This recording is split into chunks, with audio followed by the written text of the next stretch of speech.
ini insyaAllah kita sedang daripada ayat 107.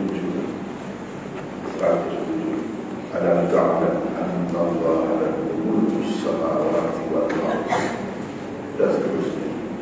Maka ini satu bacaan kepada saya. Bismillahirrahmanirrahim. Alam ta'lam anna Allah lahu mulkus samawati wal ardh, wa ma lakum min dunillahi min waliyyin wa la nasir. تريدون أن تسألوا رسولكم كما سئل موسى من قبل ومن يتبدل الكفر بالإيمان فقد ضل سواء السبيل. Kiranya engkau mengetahui bahawa kerajaan langit dan bumi adalah kerajaan Allah, dan tiada bagimu selain Allah seorang pelindung maupun seorang penolong. Apakah kamu mahu meminta kepada Rasulmu seperti Bani Israel meminta kepada Musa sebelum ini? Sesiapa yang menukar iman dengan kekufuran, maka sesungguhnya dia telah sesat dari jalan yang lurus. Itu kita ada dua permintaan di situ. Apakah kamu mahu meminta kepada Rasulmu seperti Bani Israel meminta kepada Musa sebelum ini? تريدون أن تسألوا رسولكم كما سئل موسى من قبل. Di situ kita ada satu nota 167. Tidak disebutkan dengan jelas di sini permintaan Bani Israil kepada Nabi Musa yang dimaksudkan secara tepat. Di sini hanya disebutkan apakah kamu mahu meminta kepada Rasul seperti Bani Israel meminta kepada Musa sebelum ini. Apa Bani Israel minta dengan Musa sebelum ini itu tidak dijelas. Inilah yang perlu kepada tafsiran. Kita tengok di tempat lain dalam Quran juga. Apa dia sebut? Permintaan Bani Israel kepada Musa. Apa? Jadi maknanya Allah SWT tegur umat Nabi Muhammad, khususnya yang berada di zaman Nabi SAW, sama ada mereka itu orang-orang musyrikin ataupun ahli kitab. Jangan buat perangai macam tu. Jangan perangai macam tu. Atau saya duduk jadi serupa Bani Israel dahululah, minta hak tak pernah sabar, minta hak bukan-bukan. Minta tu sebahagiannya menampakkan kekufuran, mengejek, mempermain-mainkan Nabi. Jangan begitu. Jangan begitu. Jadi ini tidak disebut.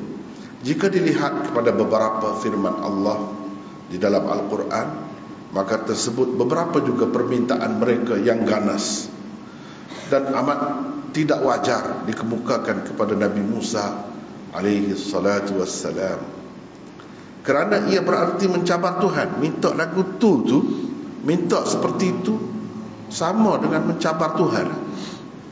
Padahal sebahagian itu mendakwa pengikut dah. Apakah pengikut seseorang Nabi begitu sikap dia, perangai dia? Kekufuran dan kesyirikan dia itu mengandungi unsur-unsur seperti itu. Di samping kebiadaban terhadap Rasul Allah, jadi kita dengan Rasul Allah ini mestilah kena beradab, bersopan, tak boleh seperti orang-orang lain sikap kita. So itulah dalam Quran pada sebut, ya ayyuhalladzina amanu la tuqaddimu baina yadayillahi wa rasuli. Jangan kamu mendahului Allah dan Rasul. Itu kena jaga tu adab tu, disiplin itu. La tajharu lahu bil qaul kajahri ba'dikum li ba'd an tahbata a'malukum wa antum la tash'urun. Jangan kamu kecek tu, cakap tu derah seperti sesama kamu duduk kecek, derah. Janganlah begitu. Maknanya Allah SWT mengajar adab kepada umat Muhammad, bagaimana beradab dengan Nabi SAW. Nabi SAW lebih daripada orang-orang lain, sebab dia Nabi. Selain daripada itu dia guru, dia pembimbing. Jadi kita dengan guru, dengan pembimbing pun begitu jugalah kena sikapnya. Kena sikap begitulah, beradab begitu, barulah dapat keberkatan ilmu yang kita belajar itu. Mari kita lihat firman-firman Allah berkenaan. Baca Safwan. وجاوزنا ببني إسرائيل البحر فأتوا على قوم يعكفون على أصنام لهم قالوا يا موسى اجعل لنا إلها كما لهم آلهة قال إنكم قوم تجهلون. Bermaksud, dan kami bawakan Bani Israel ke seberang Laut Merah. Itu lalu mereka sampai kepada suatu kaum yang sedang menyembah berhala-berhalanya. Melihatkan yang demikian, mereka Bani Israel berkata, wahai Musa, buatlah untuk kami suatu Tuhan, yakni berhala, sebagaimana mereka mempunyai beberapa Tuhan. Nabi Musa menjawab, sesungguhnya kamu ini adalah kaum yang jahil. Ini sikap dia, minta adakah patut Nabi Musa ni sepanjang masa tak berhenti-henti duduk mengajar tauhid. Duduk mengajar tauhid, tiba-tiba tengok orang lain duduk sembah berhala tu, jadi tertarik, nak getek lagu tu. Adakah patut? Ini salah satu yang diminta tadi kan, am turiduna tas'alu rasulakum kama su'ila Musa min qabl. Kan tadi kita baca ayat tadi tu, minta seperti Bani Israel itu. Tegurlah, jangan. Adakah kamu nak minta dengan Rasul kamu ni? Rasul kamu ni maksudnya Nabi kita lah, seperti mana diminta Musa dahulu. Jadi salah satu yang diminta dengan Nabi Musa oleh umat dia, oleh Bani Israel semasa dengan dia, apa dia? Ni ij'al lana ilahan kama lahum aliha. Maknanya dalam bentuk berhala, wahai Musa, buatlah untuk kami suatu Tuhan. Dia buat lagu mana rupa dia, sebagaimana mereka mempunyai beberapa Tuhan. Tengok tu, tak masuk molek tu ajaran Nabi. Padahal Nabi sendiri dah tak boleh lah lagu tu, tak boleh lagu tu. Berbeza dengan umat Muhammad ini, Allah SWT bagi keistimewaan kepada mereka. Walaupun tidak Nabi sendiri ajak, pewaris-pewaris Nabi ajak, mereka pegang kemah. Sebab itu tak pernah ada dalam sejarah lah, kita tengok sama ada di dalam Quran ke atau dalam hadis, umat Nabi SAW hak Islam dah minta buat Nabi tunjuk buat berhala lagu mana-mana untuk kita semua. Tak pernah ada, tak pernah ada. Itu beza sahabat-sahabat Nabi SAW dengan pengikut-pengikut Nabi Musa dahulu. Itu beza. Kalau nak ada pun orang kafir adalah dia kata kita sembah berhala sehari, kita sembah Tuhan sehari, Allah sehari. Atau begitulah bergila-gila, nak bertolak ansur lagu tu. Tu orang kafir tu. Hak Islam tak ada. Ni kira-kira je ni hak Islam ni. Lepas pada belah laut tu, pergi menyeberangi laut, pergi duduk di sana, tengok dah mukjizat Nabi Musa gitu semua tu. Tiba-tibanya minta benda lagu tu. Jangan minta benda bukan-bukan. Terutama yang kita sudah belajar tentang tauhid apa, janganlah lari daripada ajaran tauhid tu. Jangan duduk cari jalan yang membawa kepada syirik dan macam-macam lagi. Janganlah betul. Malainya kita hari ni orang Islam adalah sana sini tu, tempat kita pun mari dah wabak penyakit tu. Bukan COVID saja marinya, penyakit tawassul. Penyakit tawassul. Sesoalnya buat ibadat ni semua kena tawassul. Kalau tidak tawassul tak jadi. Sesoalnya gitu. Sikit-sikit tabarruk, sikit-sikit tabarruk. Doa-doa. Itu bawa Allah ke mana tu, nak bawa Allah ke mana? Allah ke syirik tu. Betul lah, ada lah bentuk-bentuk tawassul yang dibolehkan. Tetapi kalau telajak sangat, dia nak pergi Allah ke lain.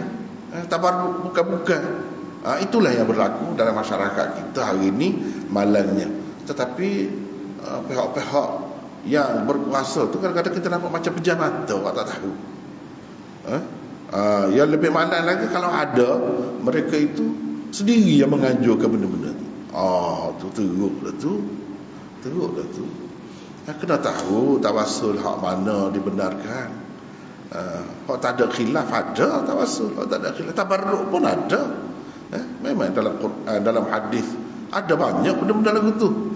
Tapi hak lagu mana? Janganlah berdoa-doa. Sehingga sikit-sikit doa tak rasa dengan perantaraan selalu. Tak boleh kalau kita terus dengan Allah. Hak Nabi duduk ajar sekali. Iyyaka na'budu wa iyyaka nasta'in. Ada minta tolong dengan siapa? Hanya engkau jua kami minta tolong. Engkau jua. Tak ada dengan perantaraan itu, dengan perantaraan orang ni lagi buat benda-benda bid'ah, benda-benda khurafat, mengaru pergi duduk minta dengan orang dalam kubur tu. Pergi kubur. Tak jadi. Tak sah sesoalannya kalau tidak buat begitu. Ini sebenarnya membawa umat kepada bahaya. Tidaklah jelas syirik beralau serupa yang diminta oleh Bani Israel dengan Nabi Musa, tidak sampai ke situ lagi. Tapi membawa ke situ lah. Kita ni agama tauhid, jadi kena jaga kesucian tauhid itu dengan sebaik-baiknya. Kena jaga. Baiklah. Lagi baca lagi. Ini hak diminta oleh Bani Israel. Janganlah kita umat Islam dan orang kemudian berperangai macam itu. Jangan. Sebab itu membawa kemurkaan Allah. Baca lagi Safwan. وَإِذْ قُلْتُمْ يَا مُوسَى لَن نُؤْمِنَ لَكَ حَتَّى نَرَى اللَّهَ جَهْرَةً فَأَخَذَتْكُمُ الصَّاعِقَةُ وَأَنْتُمْ تَنْظُرُونَ.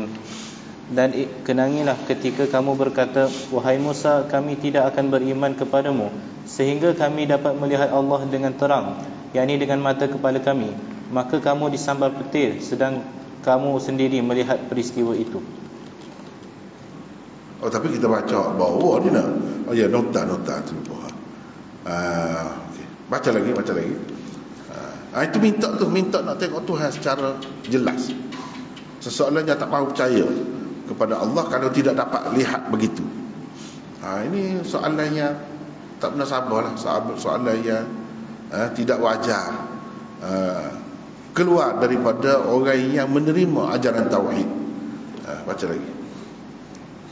يسألك أهل الكتاب أن تنزل عليهم كتابا من السماء فقد سألوا موسى أكبر من ذلك فقالوا أرنا الله جهرة فأخذتهم الصاعقة بظلمهم ثم اتخذوا العجل من بعد ما جاءتهم البينات فعفونا عن ذلك وآتينا موسى سلطانا مبينا.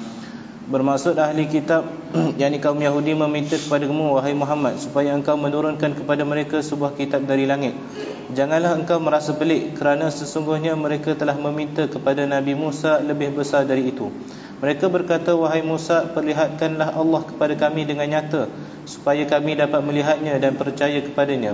Maka mereka disambar petir dengan sebab kezaliman mereka, yakni menderhaka kepada Allah. Kemudian mereka menyembah patung anak lembu sesudah datang kepada mereka keterangan-keterangan, yakni mukjizat. Lalu kami maafkan mereka dari perbuatannya sedemikian itu apabila mereka bertaubat. Dan kami telah memberi kepada Nabi Musa kekuasaan yang nyata untuk mengalahkan kaum yang kafir itu. Jadi kalau kita tengok ayat ni pun sama juga.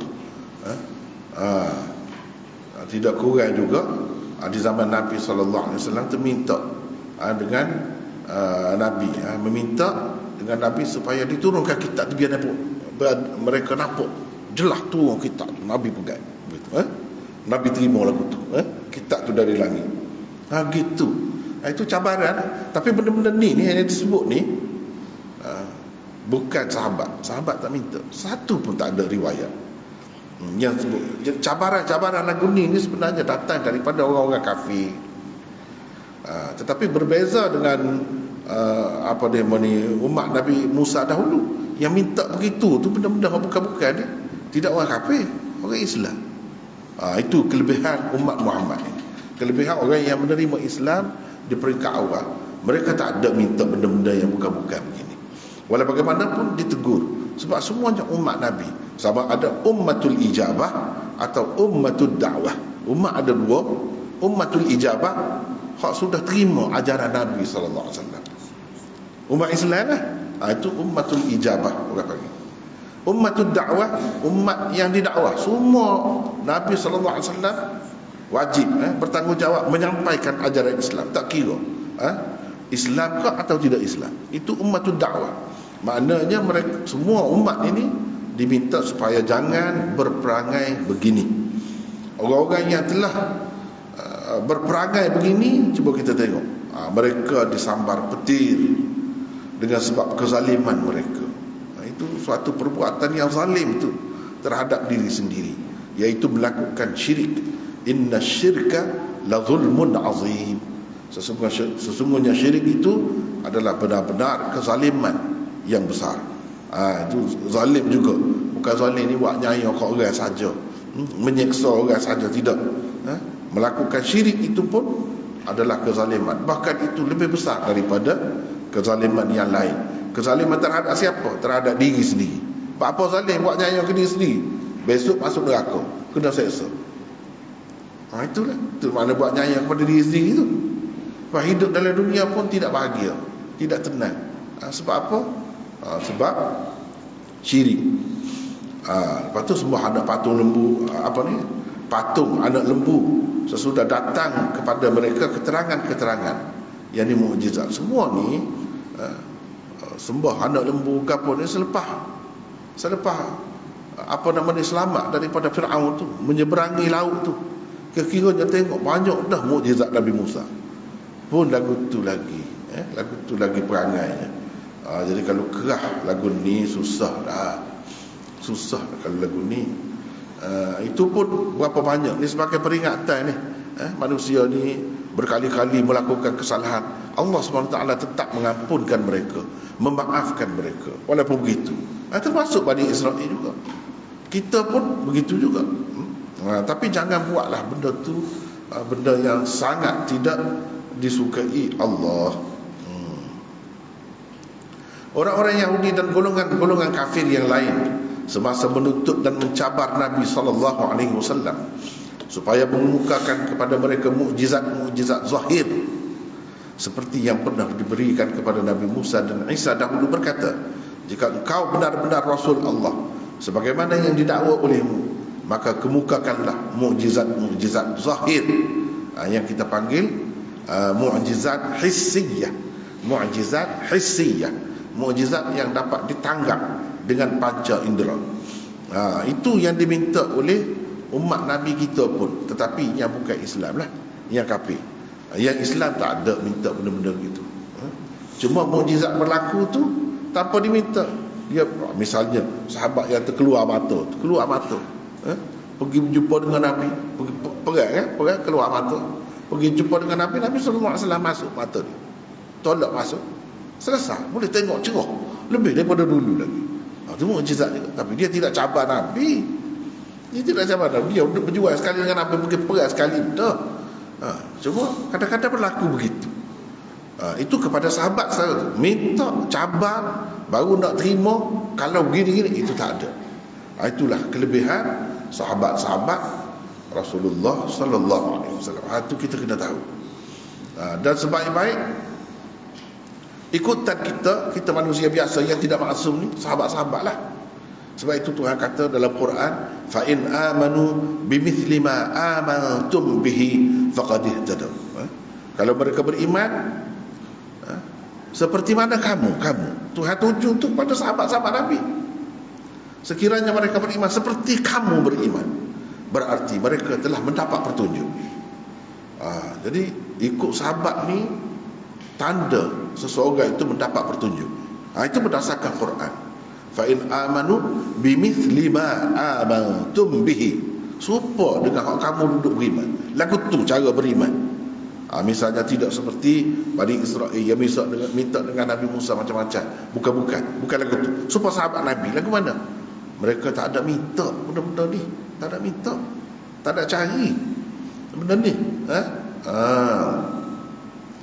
Supaya kita learn ni, kadang-kadang dia jadi bercelaru masyarakat ni. Antara keramat dengan ilmu dunia ni yang celaru. Kalau tak rapat, tak lupa, tu bisa keramat. Padahal itu ilmu dunia tu. Siapa saja kalau belajar mengikut cara-cara tertentu boleh jadi lagu tu. Bukan pelik. Itu bukan keramat namanya. Sahabat-sahabat ni kalau berlaku kepada dia, hak tu keramat. Keramat sungguh. Dia bukan cari, dia bukan beramal, buat amalan, baca sekian-sekian tu untuk nak dapat benda tu.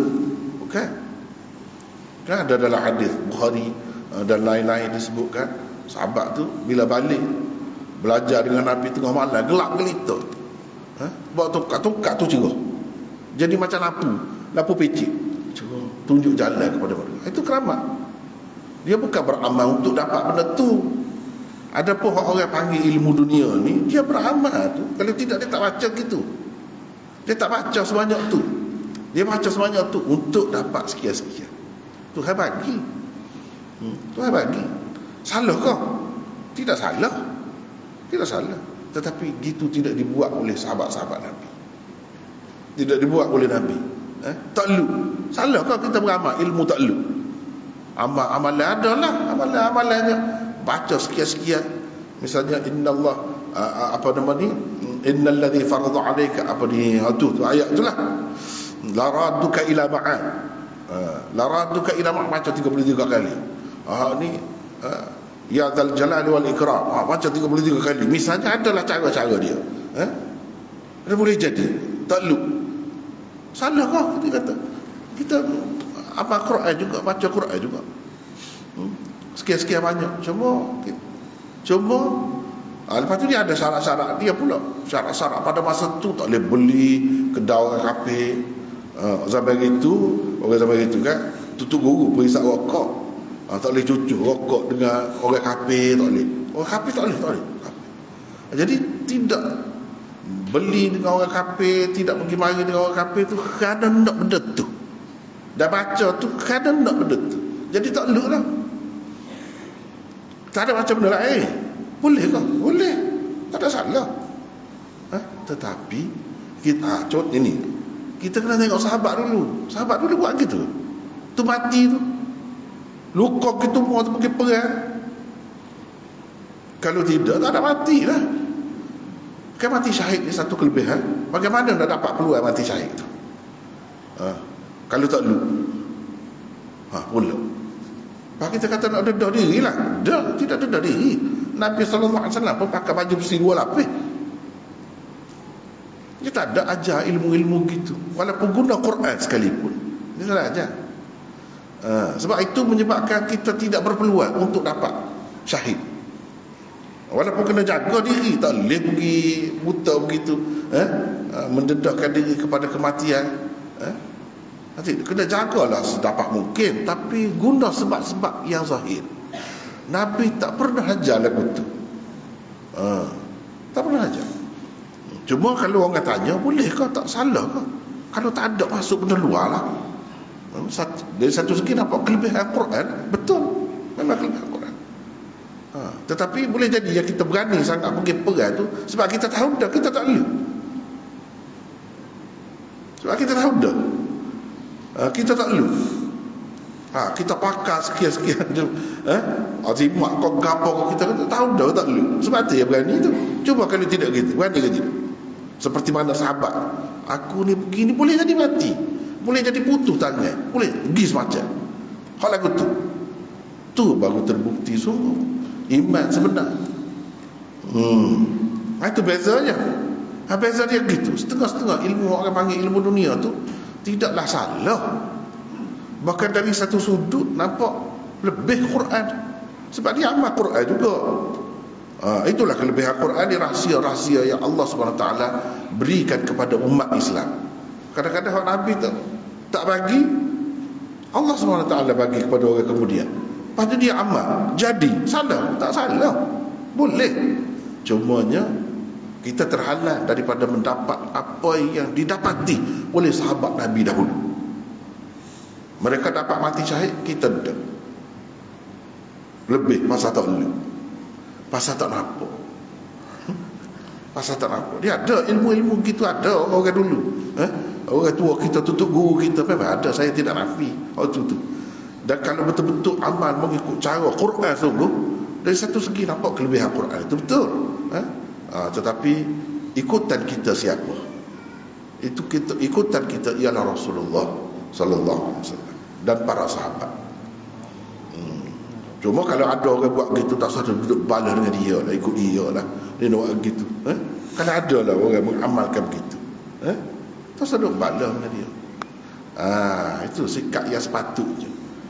Dia pakai Quran, baca ayat Quran, la ilaha illallah, tak ada campur benda pelik. Apa boleh berubah orang hak patah, hak geliat boleh berubah. Baguslah. Bagus lagu tu, tak ada salah lagu tu. Tak ada salah lagu tu. Cumanya kadang-kadang dia jadi lebih guna kuasa pelik-pelik, guna kuasa ghaib seperti jin ke apa. Itu jadi masalahnya. Itu jadi masalah. Kalau semata-mata Quran, tidak salah. Bahkan kalau kita baca hadis-hadis, lagilah terbuka. Lagilah terbuka. Mana tidak semesti ayat Quran pun, apa-apalah, bahasa Melayu sekalipun, asalkan benda itu tidak bercanggah dengan akidah Islam, dia boleh. Orang panggil ruqyah ke apa tu, dia luas sebenarnya, itu terbuka. Sebab dalam Quran pun ada sebut dah, wa nunazzilu minal qur'ani ma huwa shifa'. Mana ayat Quran ni boleh jadi penawar. Dan penawar tu lagu mana? Bukan penawar jiwa saja.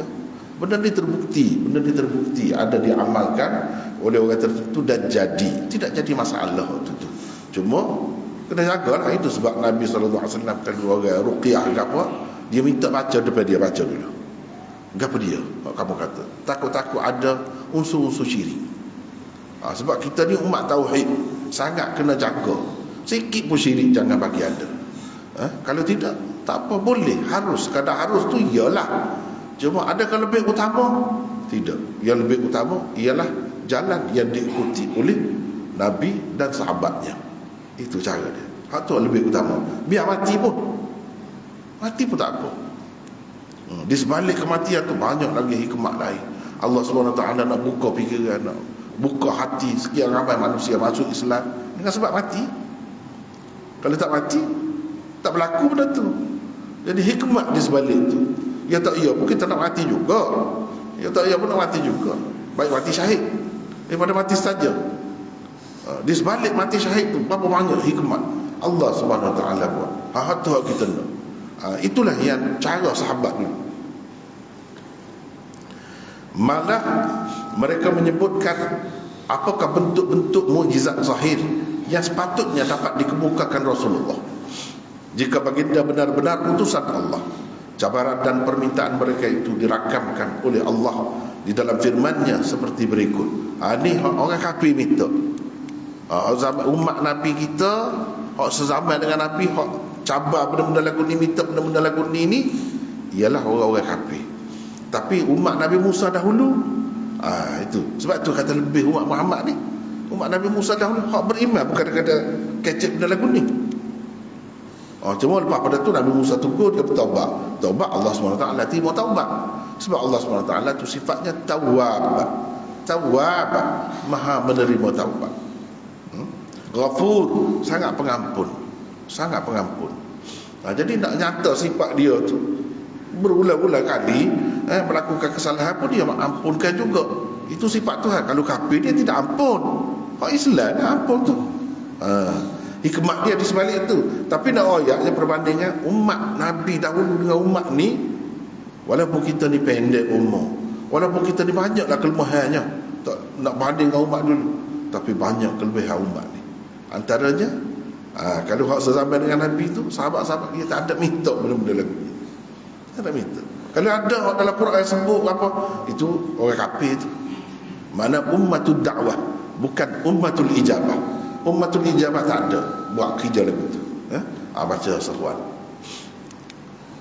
وَلَقَدْ صَرَّفْنَا لِلنَّاسِ فِي هَذَا الْقُرْآنِ مِنْ كُلِّ مَثَلٍ فَأَبَى أَكْثَرُ النَّاسِ إِلَّا كُفُورًا وَقَالُوا لَنْ نُؤْمِنَ لَكَ حَتَّى تَفْجُرَ لَنَا مِنَ الْأَرْضِ يَنبُوعًا أَوْ تَكُونَ لَكَ جَنَّةٌ مِّن نَخِيلٍ وَعِنَبٍ فَتُفَجِّرَ الْأَنْهَارَ خِلَالَهَا تَفْجِيرًا أَوْ تُسْقِطَ السَّمَاءَ كَمَا زَعَمْتَ عَلَيْنَا كِسَفًا أَوْ تَأْتِيَ بِاللَّهِ وَالْمَلَائِكَةِ قَبِيلًا أو يكون لك بيت من زخرف أو ترقى في السماء ولن نؤمن لرقيك حتى تنزل علينا كتابا نقرأه قل سبحان ربي هل كنت إلا بشرا رسولا وما منع الناس أن يؤمنوا إذ جاءهم الهدى إلا أن قالوا أبعث الله بشرا رسولا. Bermaksud dan sesungguhnya kami telah menerangkan berulang-ulang kepada manusia di dalam Al-Quran ini dengan berbagai-bagai contoh perbandingan yang mendatangkan i'tibar. Dalam pada itu, kebanyakan manusia tidak mahu menerima selain dari kekufuran. Dan mereka berkata, kami tidak sekali-kali akan beriman kepadamu, wahai Muhammad, sehingga engkau memancarkan mata air dari bumi bagi kami, atau sehingga engkau mempunyai kebun dari pohon-pohon tamar dan anggur, kemudian engkau mengalirkan sungai-sungai dari celah-celahnya dengan aliran yang terpancar terus-menerus. Atau sehingga engkau gugurkan langit berkeping-keping atas kami, sebagaimana yang engkau katakan akan berlaku. Atau sehingga engkau bawakan Allah dan malaikat untuk kami menyaksikannya. Atau sehingga engkau mempunyai sebuah rumah terhias dari emas. Atau sehingga engkau naik ke langit dan kami tidak sekali-kali akan percaya tentang kenaikanmu ke langit sebelum engkau turunkan kepada kami sebuah kitab yang dapat kami membacanya. Katakanlah, wahai Muhammad, Maha Suci Tuhanku, bukankah aku ini hanya seorang manusia yang menjadi Rasul? Dan tiadalah yang menghalang orang-orang musyrik itu dari beriman ketika datang kepada mereka hidayat petunjuk, melainkan keingkaran mereka tentang manusia menjadi Rasul, sehingga mereka berkata dengan hairan, Patutkah Allah mengutus seorang manusia menjadi Rasul?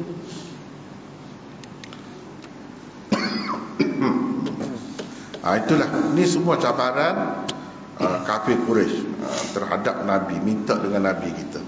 Inilah am tas'alu rasulakum kama su'ila Musa min qabl. Nabi Musa dulu pun dicabar lagu ni juga. Minta mukjizat sahih ni. Ini kan disebut di zaman Nabi kita orang-orang kafir minta begitu juga. Minta hak dunia lah, kelebihan dunia. Tadi ayat tadi innal ladzi farada 'alaikal qur'ana laradduka ila ma'ad itu.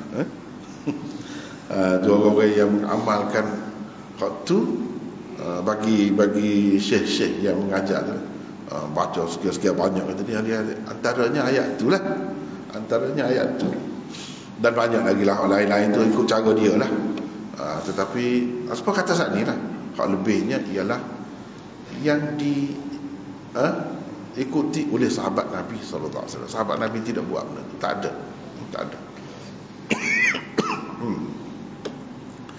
Tak apalah, ini ada kaitan dengan tadilah, adakah kamu minta, adakah kamu mahu minta dengan Rasul kamu seperti mana diminta oleh Bani Israel kepada Nabi Musa.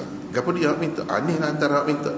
Mana permintaan lagu ni dengan Nabi ni biadab, tak patut berlaku. Sesiapa yang menukar iman dengan kekufuran, maka sesungguhnya ia telah sesat dari jalan yang lurus. Wa man yatabaddalil kufra bil iman faqad dhalla sawa'as sabil. Kita ada nota sini 168. Melalui ayat ini Allah menempelak orang-orang yang mahukan mukjizat daripada Rasulullah sallallahu alaihi wasallam seperti mukjizat-mukjizat yang pernah diberikan kepada Musa dahulu. Padahal Allah menghendaki mukjizat Al-Quran untuk umat ini sebagai ganti mukjizat-mukjizat seperti yang pernah diberikan kepada Musa, yaitu mukjizat-mukjizat yang bersifat sementara waktu. Mukjizat-mukjizat yang lenyap dengan wafatnya Rasul Allah. Jadi Allah lebih tahu dia nak bagi mukjizat lagu mana kepada seseorang nabinya. Tak sedut minta lagu tu lah. Kalau kita perhati lebih-lebih mukjizat Nabi Musa pun dia hanya bersifat sementara. Orang-orang hak tengok tu lah, hak mengalami tu lah. Belah laut tu jadi dua belah. Jalan-jalannya dua belah. Umat Nabi Musa tu lari daripada dikejar oleh Firaun dengan tenteranya melalui lorong-lorong itulah. Dalam Quran sebut fam falaqa fakana kullu firqin kattawdil azim. Terbelah laut, luah lah. Sebelah ni seperti gunung tingginya, maknanya air tinggi. Kalau terkatuk waktu, itulah yang berlaku kepada Firaun, matilah dalam laut. Tu dia tengok semua. Tapi bila Nabi Musa mati, sekali tu je berlakunya. Dan umat dia, pengikut dia selepas tu pun beberapa ratus tahun kemudian tak boleh tengok dah tu. Usaha kita kemudian, itu orang panggil mukjizat-mukjizat yang sementara. Sementara. Allah nak untuk umat Muhammad ni mukjizat yang berkekalan. Apa dia? Quran. Jadi Quran. Jadi kita sudah minta aman-aman dah sendirilah. Allah tahulah nak beri mukjizat lagu mana. Dah kata Nabi ni untuk manusia sepanjang sampai ke kiamat. Jadi hak boleh kekal sampai kiamat apa dia? Quran. Taurat, Injil, kitab suci juga Nabi Musa. Hak tu memang Tuhan nak setakat tu je. Sebab itu berlaku tokok tambah. Sebab itu berlaku tahrif, penyelewengan terhadap kitab-kitab tu. Jadi tak ada hilang dah hak asli. Jadi mukjizat tu pun tak ada jadi mukjizat dah. Bahkan beberapa ayatnya boleh membawa kepada kesyirikan. Beberapa ayatnya menghina nabi-nabi. Hak tu jelas siapa kena ni. Jadi tak boleh pakai dah tu. Hak tak boleh pakai, tak berubah. Kita pun tengok tak boleh nak ubah. Hak tak boleh ubah. Sebutir pun tak boleh nak ubah. Sepatah pun tak boleh ubah. Quran lah tu. Jadi hak dari sudut tu pun pada dah mukjizatnya. Pada dah mukjizat. Kalau kita tanya, atau segi panjang atau segi jauh, mana ada satu kitab, sebutlah kitab suci, kitab lagu mana, orang hafal semua, orang hafal. Tak ada dalam dunia ni orang hafal. Kitab ni sebutin ni bukan senang nak hafal Quran pun. Boleh hafal, budak-budak kecil. Saat ni kita dengar tu imam kita baca, anda umat kita baca saat ni, senang je baca. Berapa ramai orang baca tak faham apa pun. Baca apa dalam kepala, ikut nak suruh baca surah mana, ayat mana, pro baca. Mana ada dalam dunia ni kitab Tuhan tak beri, Tuhan tak beri berlaku. Kan pelik tu. Itu pada ada mukjizat. Itulah orang kata Quran ni mukjizat. Tengok situ pada ada. Tengok situ pada ada. Kalau kita lain, jin kau, iblis kau, syaitan kau dah tunjuk banyak-banyak tak lari, kau joget dia. Jin, syaitan, iblis tu dah. Tapi kalau Quran tak ada itu. Ni pengalaman ni, royak ni. Pengalaman hak kita sendiri. Apa ni, semasa saya budak-budak dulu, cerita di India tu, duduk rumah ayah angkat tu dia situ kerah. Orang kita panggil kerah kan. Tak boleh kalau tidur kan. Kita tidur masa tu luar. Moga ekor tak ada lagi masa tu. Duk main kipas angin, tidur luar tu, berbumbungkan langit. Panas, tak boleh tidur dalam bilik, dalam rumah tak boleh. Semua orang tidur luar. Untuk bila bitan dah. Bitan lagi. Itu pengalaman lah. Situ kerah. Tapi berkat Quran ni nak kata dah. Saya budak lah. Budak. Masa tu ngapa Quran kan? Kita tidur. Dia tindih waktu dah. Abang-abang lah. Tindih tak boleh tidur. Mari tindih tu kat dia nampak bagai, kata bakar. Tak bagi gak tidur tak boleh nak nyawa. Lepas pada tu baca-baca dalam tidur lah, baca lari. Lepas tu sudah. Ganggu semacam. Saya duduk sekali ni, kita mengapa Quran ni ayat ni, dia pengalaman sendiri ni. Padahal tidak habis lagi masa tu. Tidur. Ni katakanlah ni abang ni tidur alik ni. Kena tindih dia. Kita tidur alik ni tak kena. Lepas tu tertukar alik ni. Saya tidur alik ni pun. Alik dia tadi. Dia tidur alik ni. Saya tak kena. Dia juga yang kena. Sebab tu kata Allah Quran ni. Jadi abang tu sepanjang mana tak boleh tidur. Akhir sekali tak Quran, tak ada. Ini pengalaman. Sebab tu kata pengalaman. Tak Quran. Tak boleh mari. Tak boleh. Tu pengajaran tu. Setengah tu nak ayat mukjizat Quran. Takut demo tu. Kita tak nampak benda tu. Demo ke mana demo tu. Boleh takut gitu. Kalau itulah orang panggil mukjizat. Kalau tidak mukjizat tak boleh lagu tu. Siapa dia upah, siapa dia gaji orang ngapa Quran ni. Ibu bapa ni jadi dengan sendiri cenderung hati tu. Ibu asal lembut hati nak atas nak ngapa Quran. Mana ada orang dalam dunia ni nak ngapa satu kitab. Ikutlah kitab mana, Bible tu. Bible tak ada seorang habuk dalam dunia ni hafal. Tak ada. Padri dia hak nombor 1 pun tak ada apa sebab kita hafal Quran. Tu nak ayat mukjizat Quran. Tu yang pada tak payah pergi jauh-jauh tak payah pergi hak lain. Kalau nak bilang hak lain banyak lagi lah. Banyak lagi lah. Tak apalah. Jadi begitulah ni. Iaitu mukjizat-mukjizat bersifat sementara waktu. Nabi kita pun ada juga mukjizat-mukjizat hak sementara waktu tu. Jadi kita tak nampak dah. Dia mati dah tak nampak dah dalam ni. Misalnya keluar air ikut jari jemari dia. Sabar je nak tengoknya. Sementara kita tak. Hak berkekalan. Kata penunjuk sepanjang masa ni. Tak ada dah Nabi selepas pada ni. Apa nak pergi anak agama? Dia nak ikut ke apa? Quran. Quran itu tidak berubah. Quran itu tetap macam tu. Tetap begitu. Allah nak begitu. Allah nak begitu.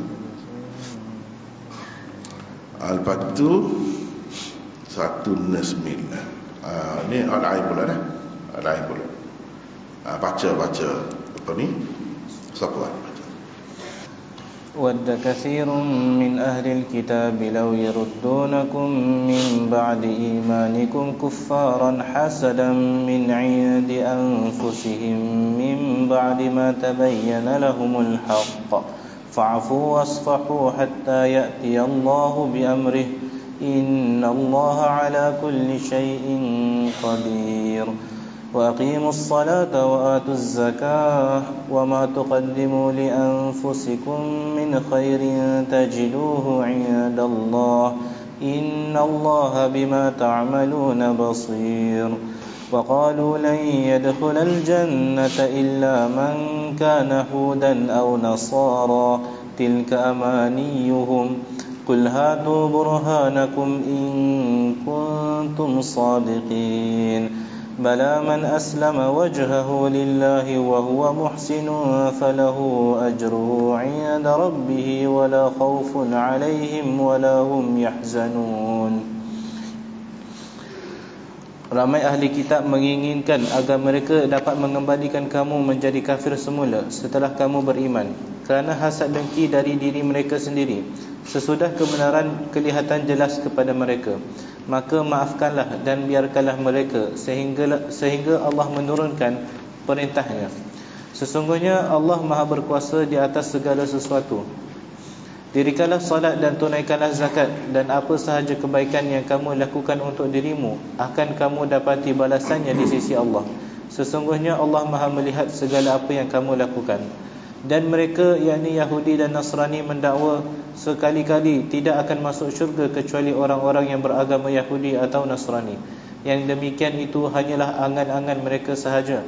Katakanlah, tunjukkanlah bukti kebenaranmu jika kamu memang orang-orang yang benar. Tidak demikian, bahkan sesiapa sahaja yang menyerahkan dirinya kepada Allah dan dia menjunjung perintahnya dengan sebaik-baiknya, maka ia akan mendapat balasan di sisi Tuhannya. Tiada apa-apa kebimbangan kepada mereka dan tidak pula mereka akan berduka cita. Ramai ahli kitab menginginkan agar mereka dapat mengembalikan kamu menjadi kafir. Jadi kita kena ingat sebagaimana kita orang Islam nak orang kafir masuk Islam. Nak kan? Kalau kita tengok hadis memanglah banyak kelebihannya, besarlah kelebihannya. Orang masuk Islam, la yahdiyallahu bika rajulan khairul laka minad dunya wa ma fiha. Misalnya dalam hadis itu dah banyak min humurin na'am dan sebagainya. Kalau Tuhan bagi dengan sebab kita orang masuk Islam, itu lebih baik lagi bagi kamu daripada dunia dan segala isinya. Itu kalau kita kira hadis lah, dalam hadis lah. Besar pahalanya nak bayar. Orang kafir pun lagu tu juga. Jangan duduk ingat dia tak ada nak kita ni jadi sepodia. Dia nak jadi sepodia juga. Dia suruh kita jadi sepodia juga. Kira kalah dia, susah payah. Macam-macam caranya, ikhtiar dia. Begitu juga orang kafir tu. Jadi kita orang Islam ni, kalau sudah dapat akidah yang betul ni, kita beringatlah. Jangan berhati-hatilah. Jangan duduk berasa selamat. Jangan duduk berasa kata tak ada cabaran apa-apa, tak ada gangguan apa-apa. Jangan. Ada kita dalam hidup ni lagu tu. Mana orang-orang yang berusaha memurtadkan kita. Wal'iyadzubillah. Jadi ada di antaranya kerana hasad dengki. Hasad dengki ni bahaya. Hasad dengki ni dalam Quran pun sebut hasad ni bahaya. Dalam hadis tu tak kira lah, banyak je. Maka maafkanlah dan biarkanlah mereka. Jadi orang-orang lagu tu ni tak usahlah kita duduk musuh. Kita hanya ikhtiar lah. Dia usaha cara dia, kita usaha cara kita. Kita kena ingat dia tak tahu hak sebenar. Dia tak tahu hak sebenar. Jadi kita kena sabar banyak. Maafkan dia kalau dia dakwah kita, dia gitu-gitu. Kita usaha cara kita. Jadi kita ada nota ni. Begitulah sepatutnya sikap kita umat Islam. Allah mengajarkan kita supaya memaafkan, membiarkan dan tidak menghiraukan orang-orang yang jahil. Jangan berperuk kata. Jangan masuk dalam hati jadi masalah, duduk mikir serabut, kita tak ada pasal. Kita kena ingat ni jahil, ni pokok tak reti, awak tak tahu gitu jelah. Kita buat kerja kita tu. Itu sepatutnya. Kalau kita bubuh dalam kepala banyak sangat, masuk dalam perut kita, dalam hati kita, susah hati. Kita kena ingat bahawa ramai manusia ni tak faham. Sebab tu gitu tu. Firman Allah berfirman, baca Safwan. Khudhil afwa wa'mur bil 'urfi wa'rid 'anil jahilin. Bermaksud jadilah engkau pemaaf dan suruhlah orang yang mengerjakan perkara yang baik, serta berpalinglah daripada orang-orang yang jahil. Kemudian apa ni? Fa'fu wasfahu hatta ya'ti Allah bi amri. Maafkan dan biarkan mereka sehingga Allah menurunkan perintahnya. Jadi kita maafkan, biarkan dia tu selama mana? Sehingga Allah menurunkan perintahnya. Apa maksud Allah menurunkan perintahnya ini? Kita ada nota ni 170. Terjemahan yang diberikan di atas adalah berdasarkan rangkai kata bi amri hatta ya'ti Allahu bi amri. Di dalam firman Allah ini dipakai dengan arti perintahnya. Jadi kalau kita perhati ahli-ahli tafsir, ada yang memberi makna begitulah. Kalau kita terjemah ke Melayu juga gitulah makna perintahnya. Sama ada perintah Allah itu berupa perintah serangan terhadap orang-orang Yahudi dan pengusiran mereka dari bumi Madinah kemudiannya, seperti tersebut di dalam firman Allah di dalam surah Al-Hashr berikut. Jadi maaf tu ada hak dia. Bukan kata maaf lo gitu lo sampai ke sudah. Kalau kita pakai bi amrihi itu dengan makna perintah Allah, kemudiannya Allah panggil perintah. Sebab itulah yang Nabi halal usir orang-orang Yahudi Bani Nadir itu daripada Madinah. Sebab ada perintah Allah lah. Jadi duduk mana perintah Allah? Suruh keluarkan. Mana tidak kata kita orang Islam ni maaf sepanjang masa, tak juga. Sampai masa bila dapat perintah Allah, kalau Nabi dulu bila dapat perintah Allah, buatlah, bertindaklah. Jadi hak bertindak tu apa dia? Antaranya mengeluarkan, hak ni hak peristiwa semasa Nabi, mengeluarkan Yahudi Bani Nadir daripada Madinah, kawasan sekeliling Madinah. Jadi sehingga mereka terpaksa tinggal harta benda mereka di situ. Dan kemudiannya jadi harta fight kepada Nabi. Jadi harta fight. Itu ada hukum dia sendirilah. Nah ayatnya bi amri itu dengan perintahnya, perintah Allah. Mana perintah Allah? Ini ada dibaca ni, Safwan baca.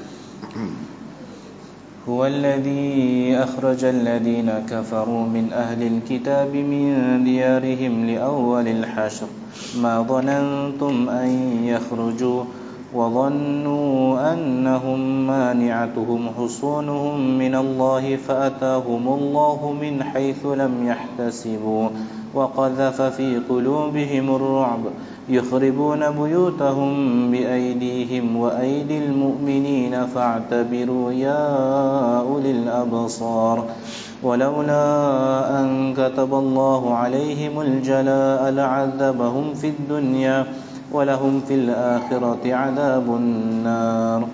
Bermaksud dialah yang telah mengeluarkan orang-orang kafir di antara ahli kitab dari kampung halaman mereka pada julung-julung kali mereka berhimpun hendak memerangi Rasulullah. Kamu wahai umat Islam tidak menyangka bahawa mereka akan keluar disebabkan bilangannya yang ramai dan pertahanannya yang kuat. Dan mereka pula menyangka bahawa benteng-benteng mereka akan dapat menahan serta memberi perlindungan kepada mereka dari azab Allah. Maka Allah menimpakan azabnya kepada mereka dari arah yang tidak terlintas dalam fikiran mereka, serta dilemparkannya perasaan cemas takut ke dalam hati mereka. Lalu mereka membinasakan rumah-rumah mereka dengan tangan mereka sendiri dari dalam, sambil tangan orang-orang yang beriman yang mengepung mereka berbuat demikian dari luar. Maka insaflah dan ambillah pengajaran dari peristiwa itu, wahai orang-orang yang berakal fikiran serta celik mata hatinya. Dan kalaulah tidak kerana Allah telah menetapkan pengusiran yang demikian buruknya terhadap mereka, tentulah Dia akan menyiksa mereka di dunia, dan mereka pula akan beroleh azab siksa neraka pada hari akhirat kelak. Jadi ini cerita dalam semasa Nabi dulu, latar belakangnya. Mana kata fa'fu wasfahu itu tidak sepanjang masa sampai ke akhir. Sampai ke turun perintah. Inilah maksud perintah Allah, suruh keluarkan Yahudi Bani Nadir itu. Sebab apa? Apa hanya ceritalah, kita reka-reka saja, iaitu sebab dia ni beri dah taat setianya kepada negara Islam, pemerintah Islam di Madinah. Ya, di bawah pimpinan Nabi sallallahu alaihi wasallam tu. Nak duduk di Madinah dengan penuh taat setia sebagai rakyat. Okey, tak apa, kalau kafir pun boleh duduk dalam negara Islam. Tapi kena jaga molek lah segala perjanjian yang dibuat tu. Tiba-tiba bila orang kafir nak serang Madinah, dia pergi pakat dengan demo tu. Itu makna menceroboh janji, menceroboh taat setia yang diberikan. Bila begitu, mana-mana negara pun sampai Kelantan ni, kalau rakyat dia tu lagu tu sikap dia, boleh dibuat negeri. Tak usah duduk negeri ni, lagi duduk lain. Kalau negeri boleh, negara pun boleh. Dia tak benar. Sebab apa? Dia menjadi perosak dalam negara tu. Itulah sebab Nabi SAW suruh Yahudi itu mula-mula nak perang, tetapi atas usaha Abdullah bin Ubay bin Salul, munafik itu, Nabi pun ikutlah. Tak apa, mula nak perang, dia kata tak usah perang lah, tak apalah, demon ni tak usah bunuh, biar demon dia pergi. Dia buat kira demon dia tinggal rumah tangga. Jadi tinggal rumah tangga tu setakat mana dia boleh ambil. Itu dalam hadis lah belakang ni, dalam hadis belakang. Setakat mana dia boleh ambil tu ambil. Tapi tu jendela pun dia cabut lagi ambil, buat pergi. Kalau setakat mana boleh. Kalau tak boleh bawa tu, tak nak bawa dah, baru tinggal. Setelah tu pun jadi kaya raya orang Islam lepas pada tu, dengan sebab mereka tu kan kaya tanah-tanah, tanah Fadak gapo tu di Khaybar dan lain-lain, banyaklah yang ditinggalkan oleh mereka. Situ start Yahudi keluar daripada Madinah. Sebab apa? Dia tidak jaga taat setia. Dia tidak jaga perjanjian yang dibuat dengan pemerintah. Jadi ini semua berlaku dengan kehendak Allah. Allah yang mengeluarkan mereka. Zahirnya Nabi, hakikatnya Allah SWT melalui yang mana? Ayat ni lah perintah. Itu tak ada maaf. Itu kalau lagu tu, perintah Allah ini merupakan sunnahnya, sunnatullah di alam semesta. Itu orang panggil amar takwini. Di samping ia juga merupakan hukum syariat Islam, amar tashri'i, hatta ya'ti Allahu bi amri. Amri itu apa makna? Ada dua. Satu amar takwini, satu lagi amar tashri'i. Amar takwini ni Allah SWT lalui peraturan yang dia buat sampai masa orang ni mati. Itu takwini. Tak ada kait dengan syariat. Itu dosa pahala kafir Islam bangsa mana-mana pun mati. Itu takwini. Daripada muda jadi tua, tak kira Islam, tak kira kafir tu. Duduk mana-mana apa nama ni, kalau panjang umur tak siapa lah tua. Itu amar takwini. Semuanya berlaku tu dengan perintah Allah. Allah yang memerintahkan kita ni sampai ke umur tu, sampai jadi tua. Allah yang memerintahkan kita ni lahir di Malaysia, jadi bangsa Melayu misalnya. Allah. Itu pun perintah juga. Itu orang panggil amar takwini. Satu lagi amar tasyri'i, perintah Allah, aqimus salah, dirikan sembahyang. Tidak manusia ni semuanya secara otomatik sendirinya jadi sembahyang. Kadang dia ikut perintah Tuhan lah, Tuhan suruh sembahyang, dia sembahyang. Itu orang panggil amar tasyri'i. Hak kata terikat dengan dosa pahala ni, amar tasyri'i ni lah. Tak sembahyang berdosa, sembahyang boleh pahala. Amar tasyri'i. Adapun amar takwini tu tak ada dosa pahala. Kita tua, boleh pahala kau kita tua. Kita mati, dosa kau mati. Dia tak ada kaitan dosa pahala tu. Itu amar takwini. Di alam semesta yang Allah SWT buat ni berlaku dengan perintah dia semuanya. Matahari ni naik ke timur, naik ke timur, jatuh ke barat, naik pula ke timur. Itu dengan perintah Allah. Tak ada kaitan dengan kita tu. Kita tak lewat naik ke barat tu tak berdosa. Kalau kita boleh lah buat naik ke barat, nak agak apa kita kata? Naik ke barat tu tak ada kiamat lah tu. Katakanlah kalau kita boleh lah, mana agak apa? Boleh pahala kah? Dah tak ada kait. Itu urusan Allah. Itu orang panggil amar takwini. Jadi kalau dalam Quran ni kena mengingat, bila sebut amrullah, amruhu, perintah Allah, kena ingat lah. Amar ni amar mana? Amar takwini ke amar tasyri'i? Kena tengok slide. Itu benda yang kena ingat. Atau mungkin juga ia perintah Allah di dalam surah At-Taubah. Surah At-Taubah.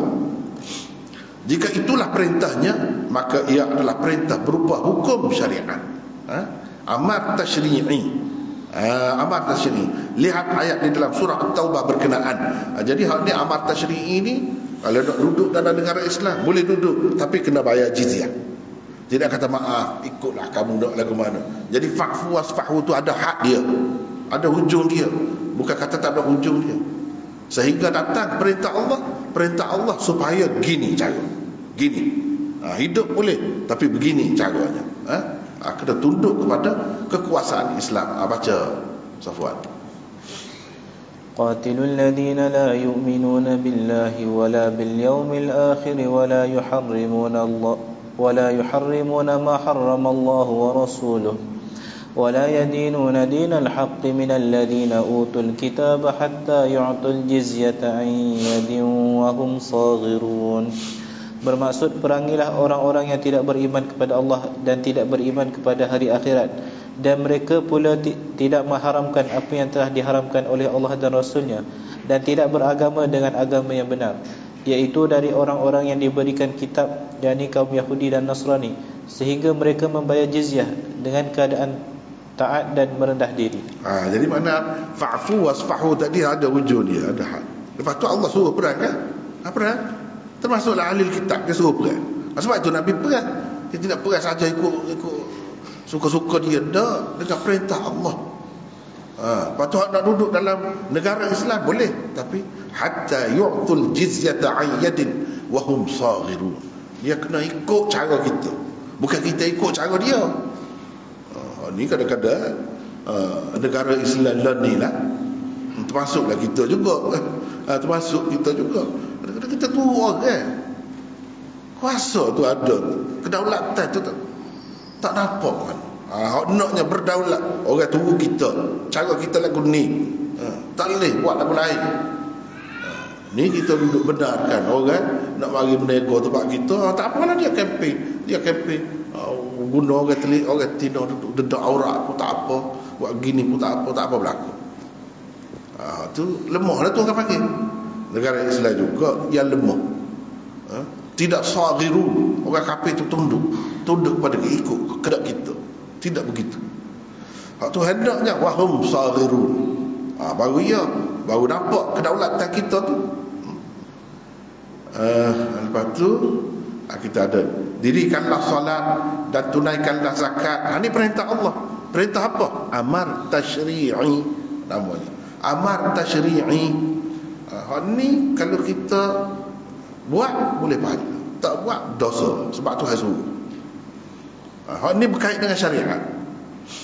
Dan bukan semua manusia tu lahir dengan sendirinya dia tahu semaya, tak ada lagi. Seperti mana manusia tu lahir dengan sendirinya dia boleh kencing, dia boleh pergi buang air besar dengan sendiri, tak kira bangsa mana. Sebab itu dengan perintah Allah juga tu manusia boleh kencing, manusia boleh berak. Tapi amar takwini, kejadian manusia ni gini, ketetapan Allah dah begitu. Tak boleh kalau tak kencing tak berak, sakit lalu masuk hospital. Lagu mana? Manusia ni sifatnya ketuk, kena ketuk, tak ketuk sakit. Itu amar takwini. Kenapa ya? Amar takwini dengan amar tasyri'i. Kita tak boleh ketuk sakit, dosa. Tak berdosa. Hak berdosa ni kait amar tasyri'i. Aqimus salah wa atuz zakah. Itu amar tasyri'i. Itu amar tasyri'i. Kena boleh beza dah bila baca Quran ini. Tengok perintah Allah, ada lapas bi amrihi ke atau perintah Allah. Dirikanlah sembahyang, tidakkah itu perintah Allah? Perintah apa tu? Tasyri'i ke takwini? Jawabnya tasyri'i. Gitu. Apa ciri-ciri? Ciri-ciri dia macam kita sebut tadi lah. Tasyri'i ini tidak manusia tu lahir-lahir tu semula jadi dia reti sembahyang. Dah tak ada lagu tu. Dan apa sahaja kebajikan yang kamu lakukan untuk dirimu, akan kamu dapati balasannya di sisi Allah. Apa sahaja kebajikan yang kita buat untuk diri kita, itu kamu akan dapati balasannya di sisi Allah. Kita ada nota di 171 baca. Untuk menyatakan hakikat yang sama, Allah berfirman di dalam ayat yang lain begini. Benda sama tetapi dalam bentuk yang lain, ayat yang lain. Faman ya'mal mithqala dzarratin khairan yarah. Supaya dengan ayat ni. Supaya dengan ayat yang kita baca tadi. Sesiapa yang berbuat kebajikan seberat zarah pun, niscaya dia akan melihat, yang ni balasannya. Tidak saja kalau kita duduk buat ni, tidak saja sebesar zarah pun. Kalau nampak tu besar benar, kalau nampak tu mari sembahyang masjid misalnya, mari ngaji, nampak benar tu. Kalau besar zarah pun Tuhan kira. Tidak saja ada balasannya, ada ganjarannya. Wa ma taf'alu min khairin tajiduhu 'inda Allah. Itu dalam bentuk yang lain. Sama juga dengan ni. Baik. 172 dan mereka yang mendakwa sekali-kali tidak akan masuk syurga kecuali orang-orang yang beragama Yahudi atau Nasrani. Orang-orang Yahudi mendakwa sekali-kali tidak akan masuk syurga kecuali orang-orang yang beragama Yahudi. Orang-orang Kristian pula mendakwa sekali-kali tidak akan masuk syurga kecuali orang-orang yang beragama Kristian. Tak tengok dah ajaran dia tu nasabah kau nak masuk syurga kalau lagu tu. Tak kira dah. Tu tak boleh. Kita kena tengok ajaran itu nasabah kalau masuk syurga kalau ajaran lagu ni. Tuhan suruh tauhidkan dia syirikkan Tuhan. Lagu tu kah nak masuk syurga? Tuhan suruh muliakan nabi-nabi, dia hina nabi-nabi. Gitu kah cara nak masuk syurga? Dakwa saja boleh, nak dakwa saja. Tapi kalau kata orang Islam ni masuk syurga, nak siapa? Nak siapa? Siapa dia tak minum arak? Kita tanya orang biasalah. Duk tengok orang minum arak, nak terang juga. Nak terang pun tak boleh. Terang pun kita tak. Tak lidah pun tak. Apa? Kerana Tuhan marah ni. Siapa gitu? Zina tak boleh. Kita duk tengok orang duk zina kata dalam dunia tak ada jadi kamu. Kau nak kira, nak bebas. Orang Islam siapa pun nak, tapi Tuhan tak bui. Tuhan tak bui. Tuhan janji neraka ni amalan tak buat kita. Patut dapat syurga, patut. Ni ikut segera. Tuhan ada berzina pun kita berzina, patut dakwa ahli syurga. Ya kalau gitu. Biar nak siapa dengan beribadat kepadanya semata-mata. baik dalam keadaan senang maupun susah, kerana di tempat lain Allah berfirman. Baca Safwan. Wadhkur isma rabbika wa tabattal ilaihi tabtila. Bermaksud, dan sebutlah nama Tuhanmu serta tumpukanlah ibadatmu kepadanya dengan sebulat-bulat tumpuan. Okey. Kemudian tidak demikian, bahkan sesiapa sahaja yang menyerah dirinya, bala man aslama wajhahu lillah, dan dia menjunjung perintahnya dengan sebaik-baiknya, maka ia akan mendapat balasan di sisi Tuhannya, dan seterusnya. Jadi di sini kita ada nota, dan menjunjung perintahnya dengan sebaik-baiknya, 174. Apa perintahnya dengan sebaik-baik? Apa perintahnya? Ni hak nak masuk syurga ni, hak layak nak sabar, nak kata masuk syurga, hak lagu ni ni antaranya ialah yang tersebut di dalam firman Allah ini. Baca Safwan. Wa'budullaha wa la tusyriku bihi syai'a wa bil walidaini ihsanan wa bidhil qurba wal yatama wal masakin wal jari dhil qurba wal jaril junubi was sahibi bil jambi wa ibnis sabili wa ma malakat aymanukum innallaha la yuhibbu man kana mukhtalan fakhura. Bermaksud, sembahlah Allah dan janganlah kamu mempersekutukannya dengan sesuatu apapun, dan berbuat baiklah kepada kedua ibu bapa, kaum kerabat, anak-anak yatim, orang-orang miskin, tetangga yang dekat dan tetangga yang jauh, dan rakyat sejawat, ibnu sabil, dan juga hamba sahayamu.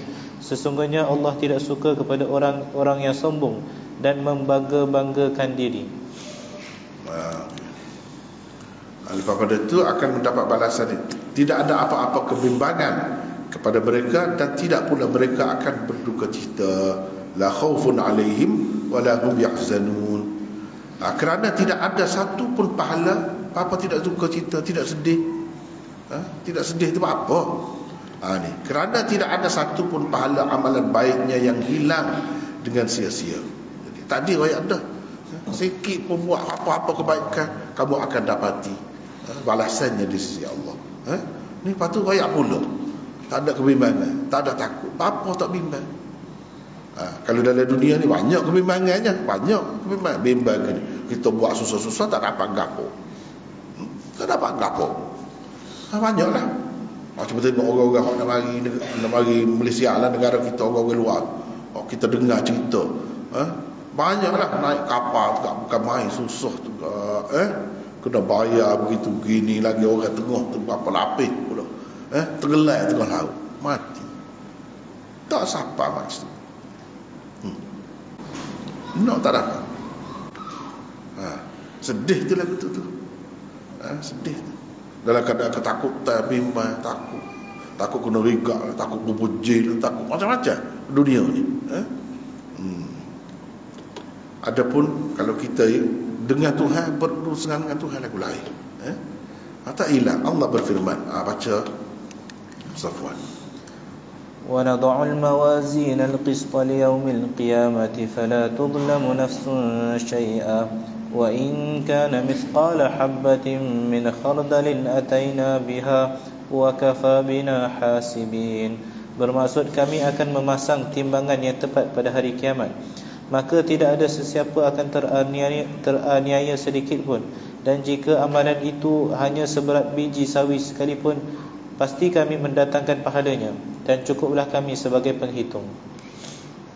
Jadi itulah maknanya apa yang tidak takut, apa yang tidak bimbang, seperti keadaan dunia ni. Bila kita berurusan dengan Allah, sebab tak ada satu pun walaupun sebesar biji sawi. Biji sawi kan, sawi, pokok sawi itulah, sayur sawi tu, hitam, ada engehnya kecil, engeh pun Tuhan kira ataina biha, kami akan bawakan pahala dia, balasan dia, walaupun seberat itu.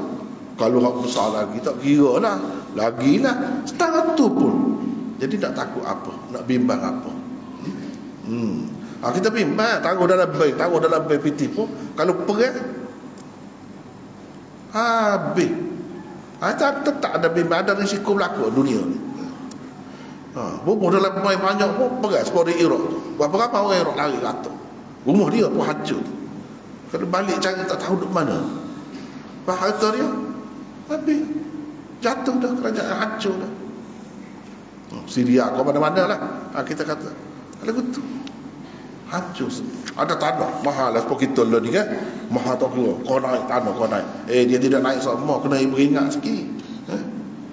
Dah perat kat tak laku, pakat lari, bukan nak duduk situ, lari, bawa diri nak menyelamatkan nyawa. Itu dunia. Itu dunia. Kalau kita ada barang dunia ni lagu tu lah, simpan kau gapo kau, dia dalam kebimbangan, tetap ada risiko, dalam ketakutan. Tetapi berbeza kalau urusan kita dengan Allah. Sebab itu buatlah sebanyak mungkin yang kita dapat buat semasa kita masih hidup.